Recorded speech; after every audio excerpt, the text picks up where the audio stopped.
Title: Faith. A Tale in Two Parts. Part 1, Shiji.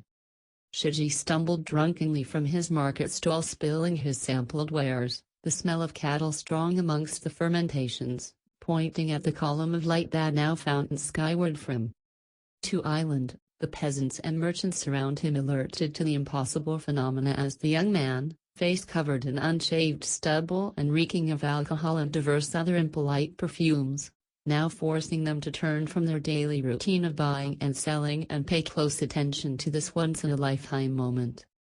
Shijo Market emptied in pursuit of Shiji, who now walked barefoot in the muddy filth of Michi Road that divided the island of Shima, descending for now through the city of Tashi toward the ever-bountiful light with a gathering of followers that grew until they filled Michi Road to choking, forcing those in their way to retreat into buildings and side alleys or be swept forward down the hill until they reached the fishing boats beached on the gray pebbles. The waters that separated Shiji from To Island needed to be overcome, and as he placed his hands against the timber of the nearest vessel, ignorant of ownership, other hands, understanding his intention to cross the wide waterway to that part of Tashi City that occupied To Island, Port Minato, pushed with him, and the fleet of fishing boats descended into the water in pursuit of Shiji, climbing into the boats as he climbed aboard and taking up an oar meant to close the distance to the call that beckoned him and his 100 followers, and hands joined his hands until every oar was manned and Shiji pulled himself forward to a vantage point where he might row with a full view of the column of light. The great bell of Shiro Castle that had overlooked Tashi City sounded a warning only used to call in the fishing fleet, but Shiji, deaf to all but the song of light that illuminated his mind, ignored the bell's demands to obey, continuing to paddle forward, and while his followers' faith withered by a third, those who remained continued digging their oars deeper into the rough great waters, emulating his every driving stroke until his desperate progress stalled. Shiji didn't even acknowledge his fellow companions' fears of the retribution of a shared master. Need overcame rational thought, and Shiji dove into the water in pursuit of his oar with a driving, unstoppable need that he might yet swim to shore. Each kick became the drawing of his breath. Each stroke became the beating of his heart as Shiji struggled to remain above water and his weight pushed the long wooden pole under. Shiji focused on the light that beckoned. The light that filled him. Come. Come. Come. The calling of it was overwhelming. Come. The wood halted against the great dock of stone and Shiji abandoned his simple vessel, the pain overwhelming as he reached up to the edge of the stone in search of an impossible finger hold. Come. His view of the light went lost as he clambered along the edge of the wretched, unclimbable wall until his feet, submerged in the gray water, found a foothold. Shiji climbed, pulling himself up out of the burning cold. Come. The chill bit at him as Shiji again collided with people, drawing their attention to the column of light that peaked skyward over the walls and pushed past those who did not yield to the compelling light that beckoned the rational mind forward. Come. Shiji pushed past the crowded docks, the stone paving unique in that it was unlike the muddy Michi Road. Come. Shiji ignored the burning breath that attacked his lungs and climbed the stone stairs that led from the port, up a fissure cut into the hill, to a great coral white tower from which poured a fountain of light. Come. You are so close. Just a little further. Come. Skyward it ascended, the light blinding, burning white. Come. Overwhelming and bright. Come. Shiji pushed through the brush that lay in the shadow of To Tower, pushed aside the dead branches, the scratching briars that dug at his flesh and drags.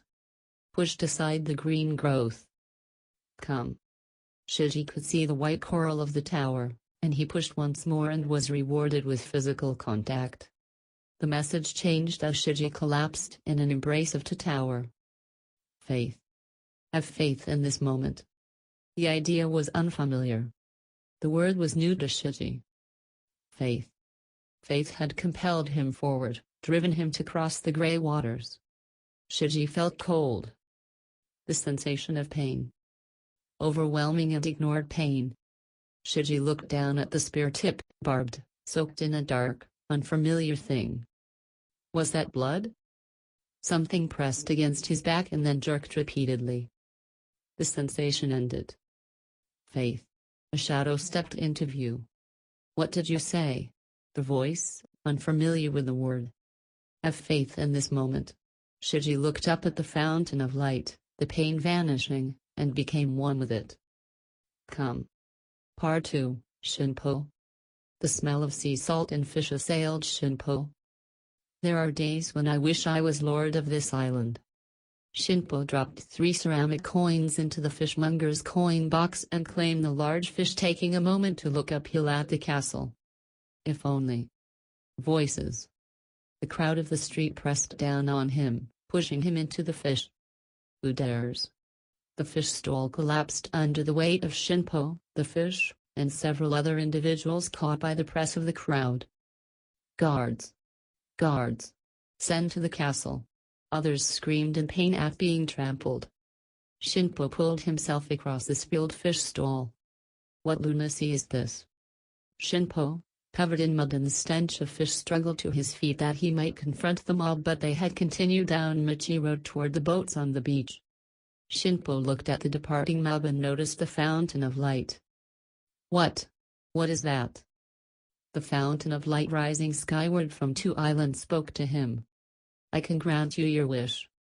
Shinpo hurried down Michi Road after the mob, pain burning in his knee. At the boats, the pebbles crunched beneath his feet, and Shinpo joined the mob, who seemed focused on the actions of the leader of their band struggling to push a boat into the water. All to the boats. Shinpo seemed surprised that he had even spoken the words. Hands joined the leader of the mob and boats pushed forward into the water. Shinpo climbed into a boat, allowing others to take up oars. Row. Shinpo found himself compelling the mob toward 2 island. Power. Shinpo looked at the man rowing in a distant boat, head always looking up at the fountain of light. Almost. Not quite yet. Shinpo wiped a sweat from his mouth. How? The bell of Shiro Castle sounded a return to port.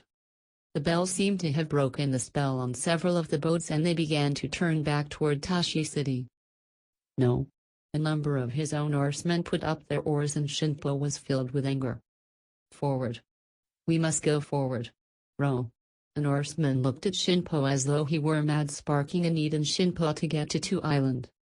All the more determined to make a discovery that would unleash him from other men, Shinpo held up a coin. A coin for each of you. Row. The oarsman snatched the coin, and returning his oar to water was mimicked by the others. Each paid. The boat paddled forward. On another boat, where the oarsman had come to doubt the leadership compelling the mob forward, the madman who had initiated this blind rush for boats on a beach dove into the water with his oar and made for the docks of Port Minato. Shinpo watched him struggle to keep from drowning. Forward. We can't stop now. Shinpo compelled his oarsman forward to the docks. His rival reached the sheer wall of stone that was the docks, and Shinpo watched as he moved along, clumsily, eyes ever skyward, to a position where he could climb out of the water. Shinpo clenched his hand into a fist and pounded the timber of the boat in frustration. Get me to the docks now. The oarsman pulled at the water to close that little distance remaining. The boat scraped against stone, and the oarsman struggled to straighten the vessel. Shinpo slipped over the edge of the boat and landed awkwardly on the docks. Struggling to his feet, he was overcome with a sensation of loss.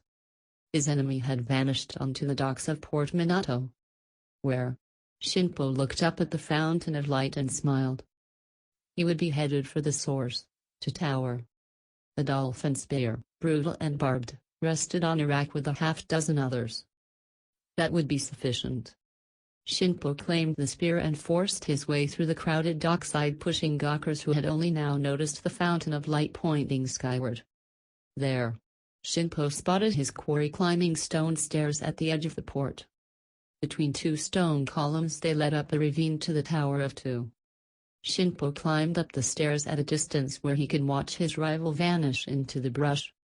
Shinpo picked up the pace, climbing quickly with the barbed spear, and caught sight of the disheveled man he was hunting.